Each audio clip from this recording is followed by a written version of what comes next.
Very good afternoon. Welcome to another edition of The Buzz. It's the midweek edition, today being Wednesday, the 8th of May 2024. And we're set to look at trending issues from the social media space. Over the weekend, reports trended about an alleged deportation of some indigenes from the streets of Lagos back to their home state, and that's in Ilesha in Osun State. Now, this issue has been trending. There's even a video to that effect. Both governors, I'm talking about the governors of Osun and Lagos State, have interfaced on this matter, trying to arrive at a logical conclusion, even though the Lagos State governor, Babajide Sanwo-Olu, denied, authorizing this action. The Lagos State Commissioner for Information and Strategy, Benga Motosho, has come out in a statement to actually say some people were deported back to their home state. Now, we're juxtaposing this with what the Constitution says in Section 41 about every Nigerian having freedom of movement and also being free to reside and earn a living in any part of the country. This is one of the topics we'll be looking at on the program this afternoon. My name is Patience. It's a pleasure to be here as always. And joining me at the table with pleasure, welcome back my analyst for yet another analysis this week. Mr. Nuruddin Adekunle is here already. He's joining us as a journalist, a lecturer, and a public affairs analyst. Mr. Adekunle. Good afternoon, and good afternoon to our viewers. You know what makes me smile? It's because the story you put your mouth on, in the whole of Lagos, I was the first person to talk about the issue. I was the only person that spoke to those boys in Ilesha. The videos you will see anywhere is my video. So I've seen a lot of things. I've talked to some certain people in Lagos Task Force. So there are a lot of issues on that particular story. All right, so that's good to know. Like the Yorubas would say, what we need to get from the story from you. Welcome again to the table. Thank also you. Joining us on the program this afternoon, Mr. Sheikh Shopito is here. He's a business and finance expert. He's also an activist as the hemsman at Arts Network, which is a pro-good governance advocacy, and is also a public affairs analyst. Welcome to the table, Mr. Shopito. Thanks, Mama P. Good afternoon, Nigerians, Lagosians, everybody listening everywhere. Happy fuel scarcity free. I think the fuel queues have reduced now, so thank God for that. It's just, it makes one wonder and worry why things as basic as this continue to be a problem for this country, and we can only hope and pray that we'll eventually get there and get it right. Thank you, sir, and welcome to the table again. Welcome, viewers. Remember, you can send a comment or contributions to the program using the number that will be scrolled on the screen shortly. You can also watch this show live on X, that's formerly Twitter, or you can view us on Star Times, or just download the Galaxy Television app and watch us on the go. Plus, you can watch relays of the program on YouTube and Facebook later. Having said that, let's get into our program this afternoon. We're starting with the alleged deportation. Why do I keep saying deposition? Deportation. The deportation of Osun indigenes from Lagos State. Now, over the weekend, like I mentioned earlier, reports emerged online that the Nigeria Police Force, in conjunction with the Lagos State Task Force, deported hundreds of Lagos residents using luxury buses from the streets of Lagos and dumped them in Osun State. The reports also claimed that the deported residents were picked up from various parts of Ajah, TBS, and Lagos Island. The Osun State Governor, Ademola Adeleke, has expressed anger over this incident. Adeleke said he interfaced with his counterpart, Babajide Sanwo-Olu of Lagos State, over the alleged deportation of his state indigenes from Lagos.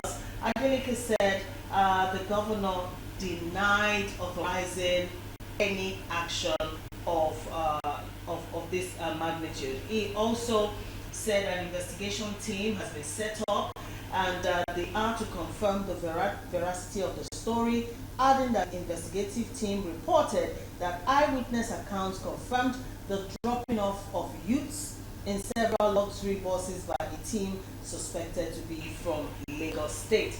Okay, now, even though the Lagos State governor has said he didn't give authority, for such an action, the Commissioner for Information and Strategy, Gbenga Omotosho, in a statement, actually confirmed that 450 miscreants were rescued at the weekend and that out of the lot, 371 people pleaded for assistance to relocate to their various states due to the hardship they were facing in Lagos. And also part of the statement says that 79 of them have been absorbed into some government facilities for rehabilitation after showing signs of being unwell. According to Gbenga Omotosho, the exercise will continue as part of the government's responsibility to keep our citizens safe and secure. Now, a lot of Nigerians have reacted to this story online. Plus, everywhere you find people quoting what Section 41 of the 1999 Constitution states, that every citizen of Nigeria can move freely anywhere and reside anywhere within Nigeria. All right, we'll talk about this, but first, let's go view the video that's been trending online, showing some of the boys that were deported back to Osun State. We'll be right back. All right, welcome back. Well, the number to use will be on the screen. Let's start with you, Mr. Adequero. Like you said at the beginning, this video, credit goes to you. Plus, also you were at the same, you interviewed this boy. So, give us the real story. Thank you. Last week, Friday, Lagos Task Force was normal routine in the middle of the night, going from Lagos Island to the mainland. And they always pick boys that could be a threat to security.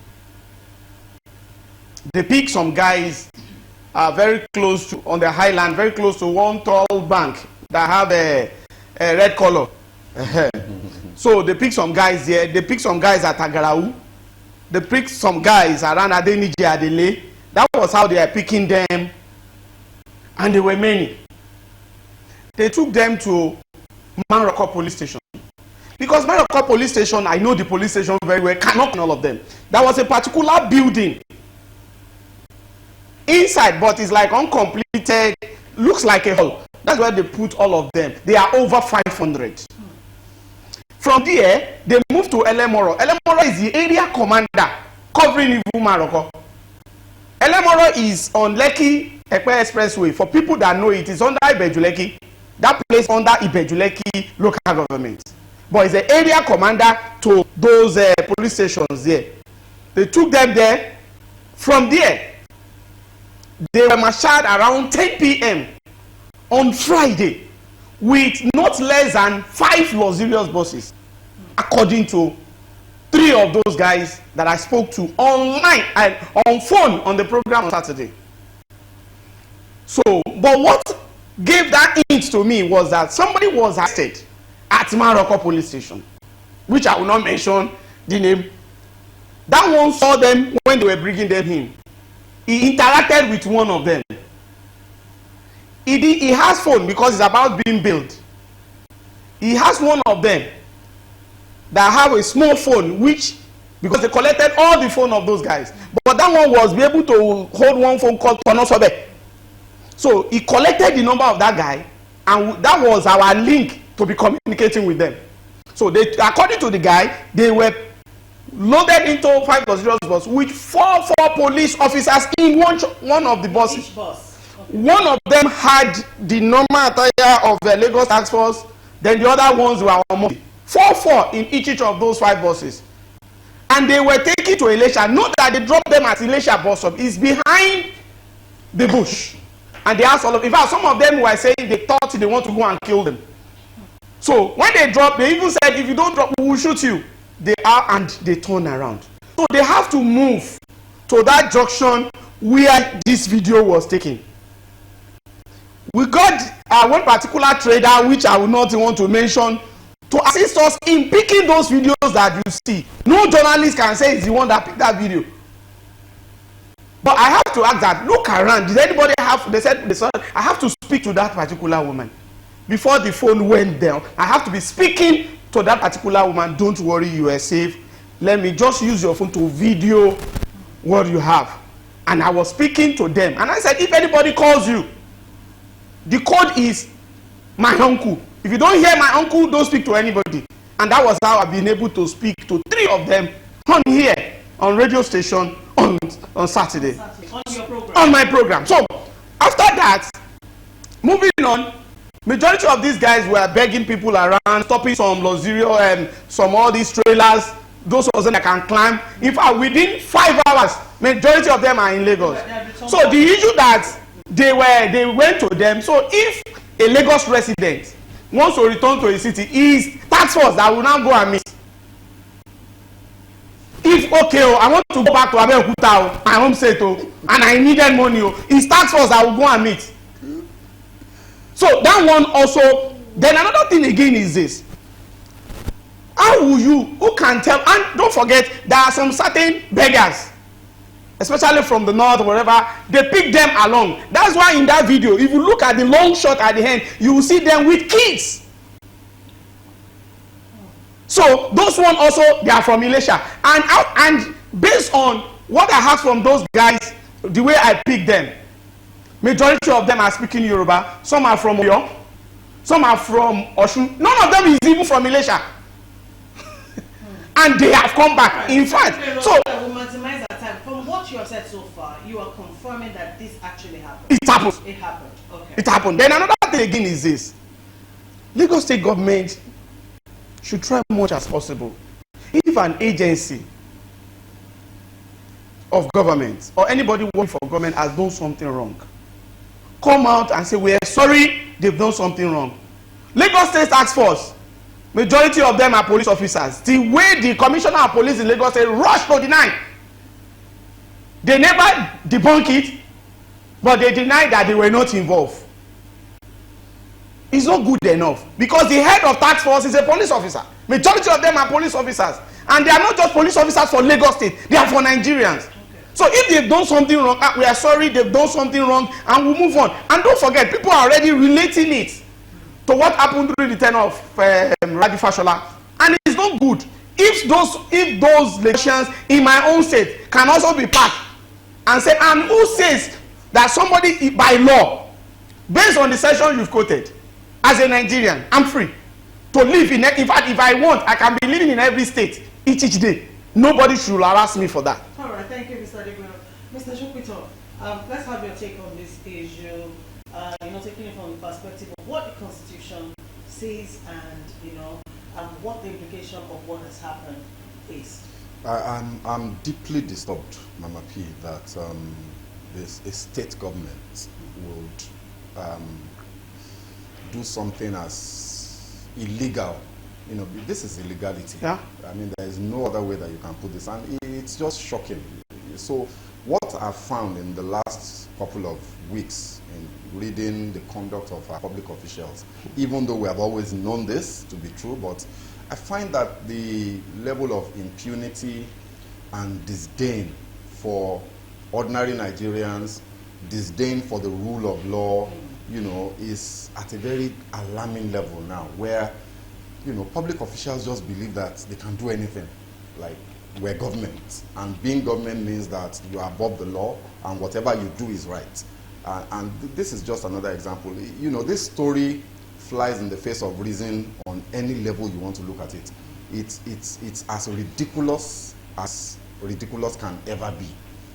So if you just ask 2 or 3 questions, you see how, I want to choose my words, this is really annoying. How come all of the miscreants, 500, were from Osun State? How possible is that? These are people you picked randomly across the state for being potentially dangerous to our security and all that. And all 500 happen to be from Osun State. And that's ridiculous. It makes no sense. It makes you ask, why the choice of Elisha? Why Elisha? You know, it's a real question that we need to find out. You know, it makes no sense. Now, this 500 people, out of these 500, 371 now came to the task force to ask for help to be located back home. I mean, like, are they talking to idiots? You know, these government people really have to respect us more. This is it's horrible. And I think that the governor owes Nigerians, especially Lagosians, an apology. They owe Osun State an apology. If, let us perchance even say that there is a situation where you found some people who maybe, you know, the word miscreant is actually almost like a criminal. Criminal, yeah. That's what a miscreant is. So you've caught them performing, you know, an act, or intending to be, you know, involved in criminality. You apprehend them. Excuse me, are you the judge? How did you find them guilty to the point where you now say, okay, the offense, the punishment for the offense is deportation? I mean, this whole thing is so ridiculous. If you find that there is a social situation where maybe these are beggars, they are misplaced, you want to send them back to their home state, what happened to interstate cooperation? Yeah, liaison officer in Lagos. How come, I mean, for God's sake, Osun State has a liaison officer. Osun State has an office in Lagos. How come there was no communication? How come Osun State governor had to call the Lagos State governor to get, you know, to find out what happened? It's all so terrible. You know, these government officials need to understand that they are servants of the people. This has become lost in the national ethos over time. Governments and political appointees tend to believe that they are masters and lords. It is exactly the opposite. My taxes, pay your salary.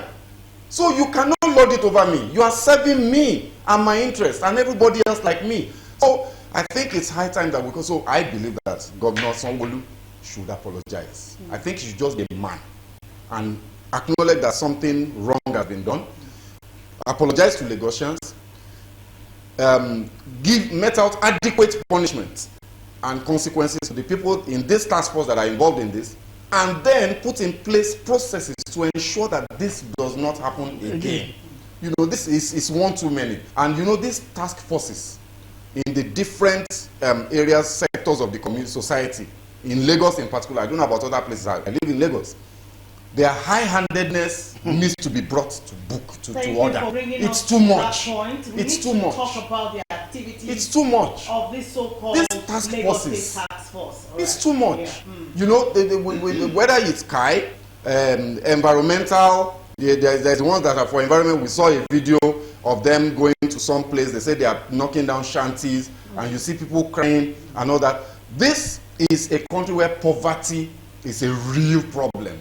And yet, the only thing that government can do, instead of, look, let me give you an example. If a colleague of mine says something, if you go to Singapore 70 years ago, that video you saw where they were taking shanties down and all that was exactly how Singapore was. In 1970. So that's roughly about 50 years ago. Today, in those very same spots, you have high-rise, beautiful high-rise buildings that are, you know, spectacles of human endeavor. And guess what? It is still the same people. The same people that live there. Under previous people that were basically poor. So the government built those houses and put them there. They created better accommodation and put them there. What is wrong with us as a country? Like somebody says, the best way to measure how advanced a society is to look at how they treat their most vulnerable. Okay. Right now, the way Nigeria is treating its vulnerable, it just shows that we are in the dark ages. We have a long way to go.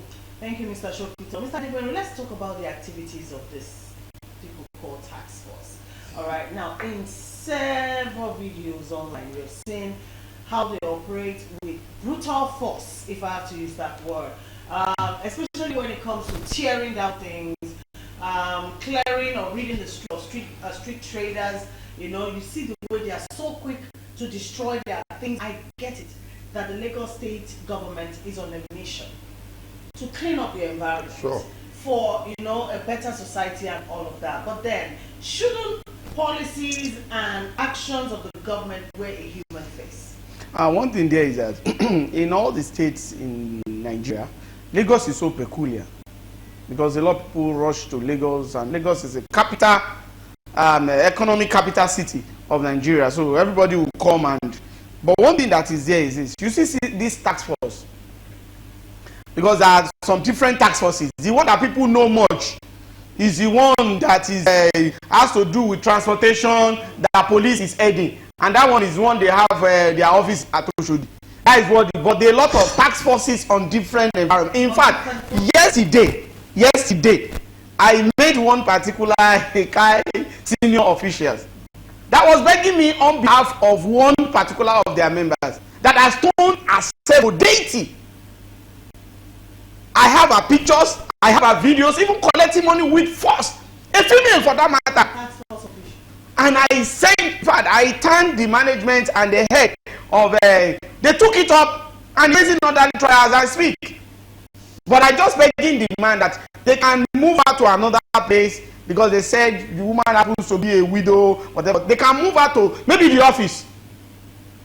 But I don't want her to lose the job. But one thing that is there is this. Anytime you give Nigerians one little power, either in uniform, they turn themselves. Do you know that there are some certain task forces, they even employ other people, they call them Aja. After that, if you see them when they want to go and pick, when they want to go and arrest, maybe some people parking indiscriminately, that you can easily arrest without creating scene, they will go there in commando fashion as if they want to even steal. There is one that happened here in Oba Akran. They know what I'm talking about. They went to a particular company because that company in the middle of the night, their truck normally block the road. They went there with thugs, with, if you see the way they macheted, although some people also attack their officers, I agree. They are going there on a very good mission of clearing the road. They've written letters to them and whatever. Even the one of last man, the special task force also. So one thing there is that I think the government, Lagos State government, should do one thing to all the task forces. You have the rule of engagement. Irrespective of you said them, because majority of people living in Lagos are very stubborn. Are very, very stubborn. So those task forces are needed. But they should work according to rule being laid down. When they go against that rule, don't cover them. Shame them and prosecute them. Thank you, Mr. Do you want to add to this? Well, I mean, look, there isn't much more to add other than to just beg the government to understand that they're dealing with human beings and human lives, and that their actions actually can mean life or death, literally, for people. Especially, I keep saying this, especially in a country where you have poverty.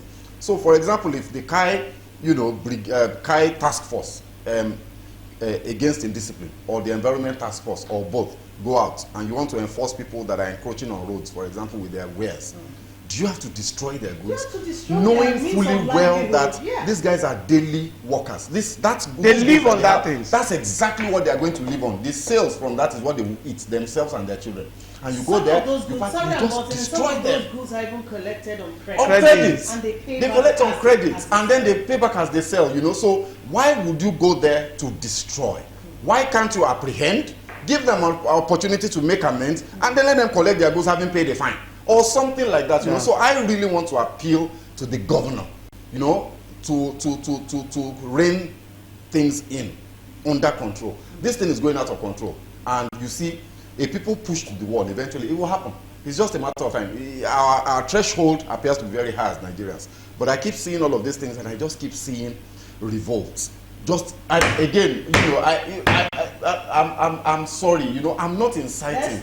I keep seeing it, it's a thin line, between incitement and I keep seeing that if government does not recognize that people actually do have a say and they can say no, then they will push people to the inevitable wall. And that's what I'm saying. I'm not encouraging anybody to revolt. I'm actually encouraging government to avoid pushing people to get to that point, because it will not augur well for either you or I or the people in government if we push people to that point. In addition, do you know that yesterday in Ojota, there are two pedestrian bridges in Ojota. One is old.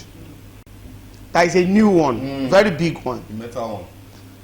Now, the Kai officials at Ojota are doing a very wonderful job. Instead of parking to one side, dodged, look for those people that will cross, that will not. They did not do that. What they did was that they will ask their officers to spread in the middle of the demarcation of the road. So immediately you are come back, they will say turn back. Exactly. The one that will now say, I want to cross, if you hold you, you are going to mobile court. So the way they've done, Merely even if you forgotten yourself that you want to cross the road, Once you you saw see them, all of them, they say turn back. If you didn't turn back, and that is the reason why that officers, they call it is the area officer, the area commander there, they call it Nuruddin something. And the man, in fact, he won my heart with that. He spread all the officers. You don't need to collect money from anybody. He spread them in the middle of the road. You are coming to cross the road like this, they will say turn back. Adopting prevention. So if every one of them can be doing that, I'm telling you, although there are some stubborn residents in Lagos, we are very stubborn. Thank you, gentlemen. All right, so like I said, the Lagos State Governor has denied ever authorizing such action, and he has promised an immediate investigation into the matter. Well, also, let's not forget that the Nigerian Constitution guarantees every Nigerian citizen the right to reside and find livelihood in any and every part of the Federation. So this is discriminatory. And that is me choosing, the toughest word I can find. Anyways, that's about that on the deportation. Imagine being deported within your own country. It's like ridiculous. It's pain. Especially if I'm being deported from Lagos, where I was born, I was raised, I pay my tax. You now deport me to Osun, and I'm from Ogun State. Yeah.